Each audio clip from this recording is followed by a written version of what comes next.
What's up, tribe? This is gonna be my review for Chasing Dallas, season 1, episode 1. So I've been waiting. These are from the same people that make Chasing Atlanta. If it's a web series that focuses on the black male LGBTQ community. And we are following a group of young men in Dallas, Texas, who are chasing the dream. That's what they're doing.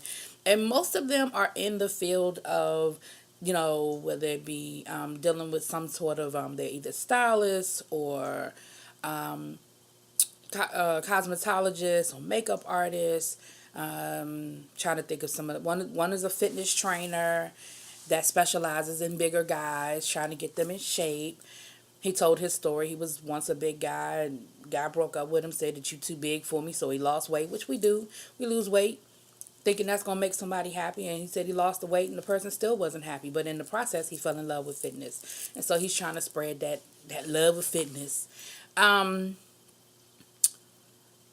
So, all right. So this is the first episode. So y'all know the first episode. You're just getting to know people, and you sort of laying the foundation. So I have the names. I feel like I have some of the names twice, or maybe I had some of the names wrong, but I know y'all will get me together. I have Reese G, who is also one of the producers, Tony Price, B. King, Markel, King, somebody. I forgot to write his name, but he's King somebody. Premier Gary, which is also Aubrey, Wooderly, and I have a Charles. I think I got everybody, y'all. All right. So we start off with Wooderly. He's meeting up with Markel, and I already told you his story. He's the personal trainer, so they're doing a little workout. Now, here's my problem. And at first, I was thinking, "Oh shit, here we go." This very first scene, they were outside. It was very windy, and you couldn't hear the conversation. They put the subtitles at the bottom so you could read along. Um, but I was like, Lord, please don't let this be 40 minutes of this. But it wasn't. It really was not. But I just feel like that scene they probably should have just reshot at maybe an indoor gym because they knew that the weather wasn't working with them. But it's all good. Like I said, the rest of the episode was not like that. So that's just kind of how we started. And I was thinking, oh shit. But so the two of them are talking, and they're talking about Charles. Yes, Charles. Now Charles is a wannabe promoter, and I don't say wannabe in a shady way. I just mean that's the dream that he's chasing. He wants to be a promoter. He said that he liked to go out. He was trying to figure out what he wanted to do with his life, and he liked to go out a lot. So he figured he'd make money doing it, and doing events and stuff. So he moved to Dallas. Now, I don't know a lot about Dallas. I don't know a lot. I've never been to Dallas. I don't know a lot about Dallas. Well, that's not okay. I've been through Dallas, but I've never hung out in Dallas. And so I don't know about Dallas's nightlife and all that other stuff. But he went to Dallas because that's where he wants to try to start his concert promoter. So what it sounds like happened was that Wuda invested in something with Charles. I don't know if it was a party, if it was an event or whatever. Gave him $1,500 with a promise that there would be some sort of return on his investment. Now, I don't know the whole ins and the outs because my understanding of investments is that sometimes you don't always make money, especially something like an event.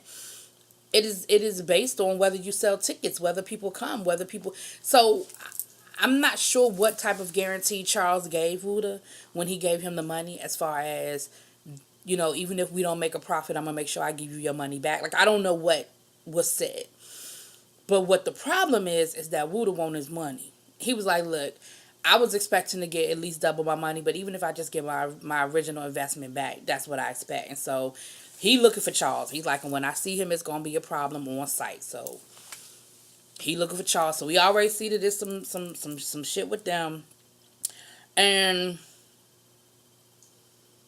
that's kind of what that scene was. He feels like he was robbed. He felt like, Charles kind of stole from him.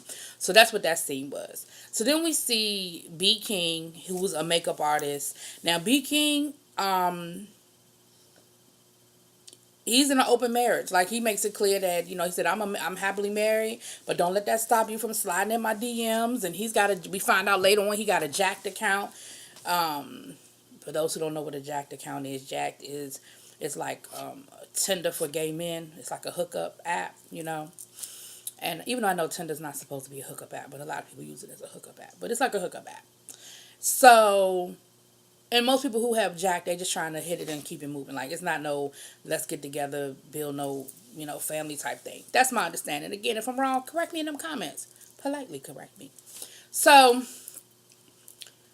he's working on some products. Looks like he's doing some exfoliation, some exfoliating products, and we see a scene with him and his husband, and they're talking about the products, and he's kind of talking about his day or whatever. And I want to say he talks about he has the prototypes for the exfoliating products. I'm trying to remember if that was the conversation that he started talking about the other makeup artist, Tony. I'm not sure if that's where it was or not, but let me just look at my notes. Duh. No, I don't put it in my notes, so that must not be. But we see where and he also admits that he has a regular 9 to 5. Now I believe his 9 to 5 is doing makeup. I mean, I believe he's but the thing I hate about shows like this is when people try to act like everybody try to act like they already got it going on, like they've already gotten to the mountaintop and they still climbing. And it's okay to have a job. It's okay to say, look, I got this 9 to 5, but what I really want to do is be independent and be an entrepreneur and have my own business that makes money. There's a whole lot of people out here that got businesses that don't sustain them, and they have to have other jobs, and there's nothing wrong with that. And so I appreciate the fact that he was like, yeah, I got my 9 to 5 bumping, but I think his 9 to 5 is that he does makeup. But still, he admitted that, hey, my independent thing don't have me where I want to be yet, and I'm cool with that. I can respect that.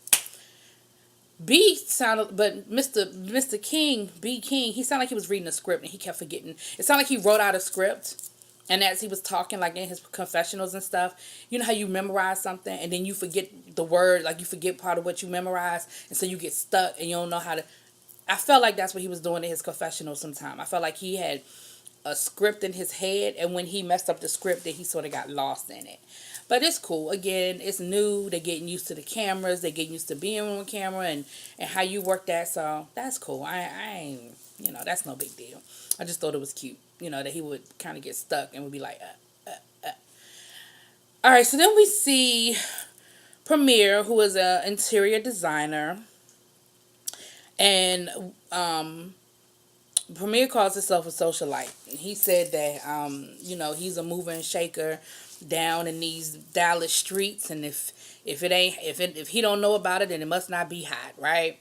So Reese G calls him. They're friends. Reese calls him to invite him to come out to an event for Charles. Charles is having a little event at a club, and he's like, a friend of mine is having an event. I want to invite you to come on out. And Premier's like, I don't know no Charles.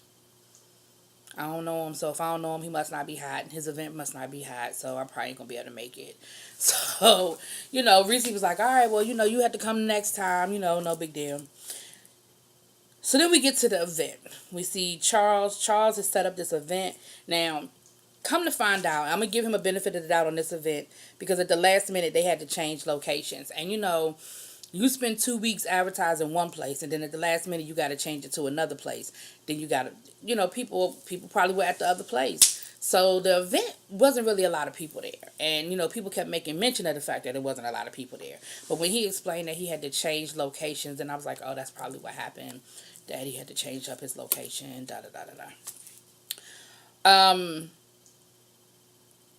then they kept saying something about it was supposed to be a big boy event, because the King dude that was there, he's a small guy, but King Kane, that's him. But he was like, he liked big guys. So for him, it was cool for him to be at a big boy event because he liked big guys anyway.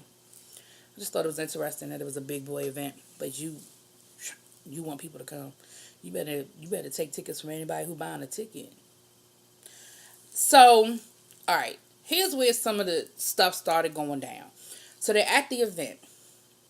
You have what's his name? B King, the makeup artist that I just talked about. He started having a conversation with King Kane. Now come to find out that him and King Kane both know this other makeup artist by the name of Tony. Now Tony does he specializes in eyebrows, and he does Reese G's eyebrows. And him and Reese G are friends, and that's going to be important in a minute. So the two of them get to talking, they get to cackling at the event, and they're talking about Tony, some sort of terrible. You know, B King is saying how he tried to hook Tony up, like they with social media connections, and he tried to hook him up with a job, and how he did the first job he tried to hook him up with, his game wasn't up to par, so he didn't get the job. And then the second time he tried to hook him up with a job, dude showed up looking like he just rolled out of bed.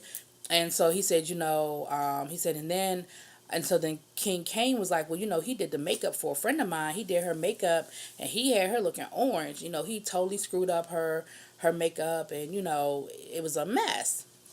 So they over there talking about how horrible of a makeup artist this Tony is, and how, they don't have nothing good to say. And I want to say B. Scott even insinuated that Tony tried to get with him, tried to hook up with him, get with him. And how he got him blocked on social media. Like, it was just a mess. So that, and my thing is, y'all at a party. Like, go dance, But anyway, but that's what they doing. They over, and that's why I said that the sound was improved, because even though there was still some parts that were kind of hard to hear, they were in a club and you could hear this conversation.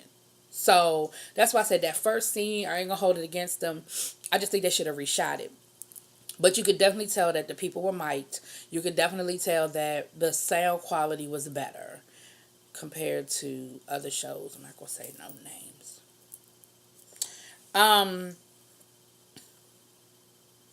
Then we had Reese G was outside talking to... Damn it. See, it's all these new people. And I don't know why. I didn't take better notes, y'all. And I apologize for that. But Reese G was outside talking to somebody. Who the hell was he talking to? Damn. He was outside talking to somebody. And Premier rose up. Now, Premier, he shows up. Premier showed up late. Like, by the time Premier got there, I'm sorry, not Premier, Aubrey. Aubrey's a hairdresser. Now, by the time Aubrey got there, the event was over. They were outside getting ready to leave. Like, he was late. And Aubrey was like, well, it ain't look like nobody was here anyway, so whatever. So they proceed to have a conversation, and Tony's name comes up again.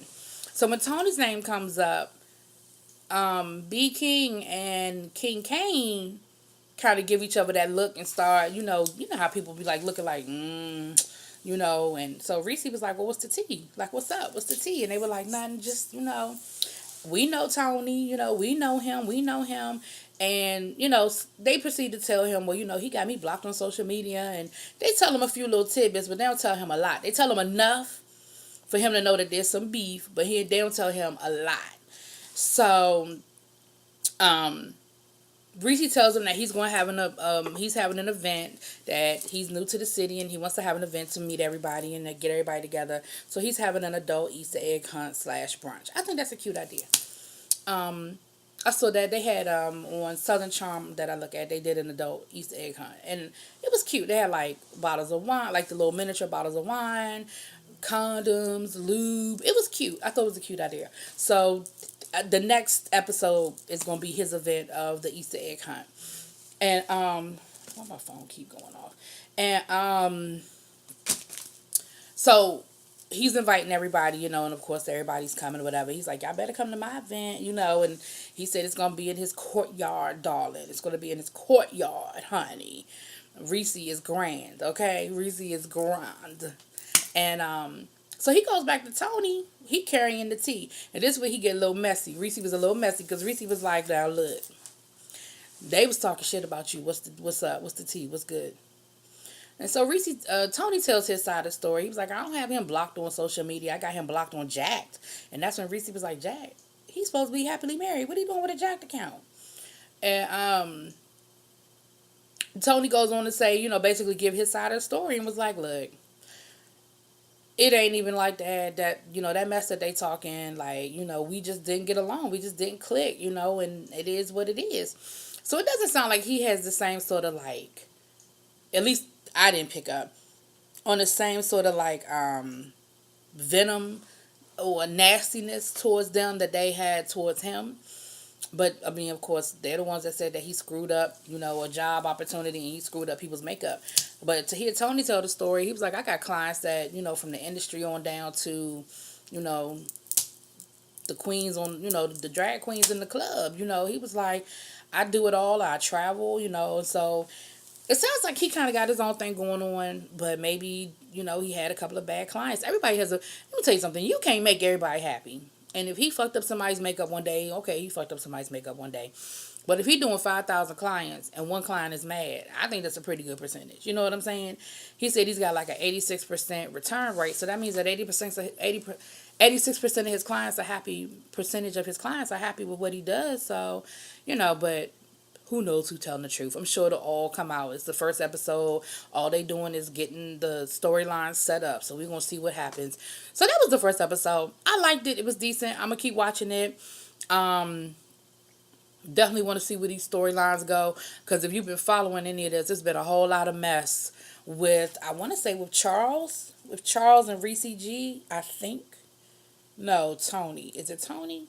Somebody he done had it out with, and it's been all over. It's hard for me to keep up with the names until I can put. I'm visual, so I need to put faces with names. So now that I'm starting to see who these people are and starting to get to know their little storyline, then I'll worry about the drama, because the drama ain't going nowhere. It's all screenshotted and it's all out there. So we'll see, and I'm sure we're gonna find out at the reunion the who's who and the what's what and what was going on behind the scenes. But we will see. We will see. We will see. So that was my review. Let me know what y'all think. Go check it out. It's on YouTube. It's free. It's under the Chasing Atlanta. If you just Google, you put in the search Chasing Dallas, it'll come up. So go check it out. Let me know what y'all think. Peace.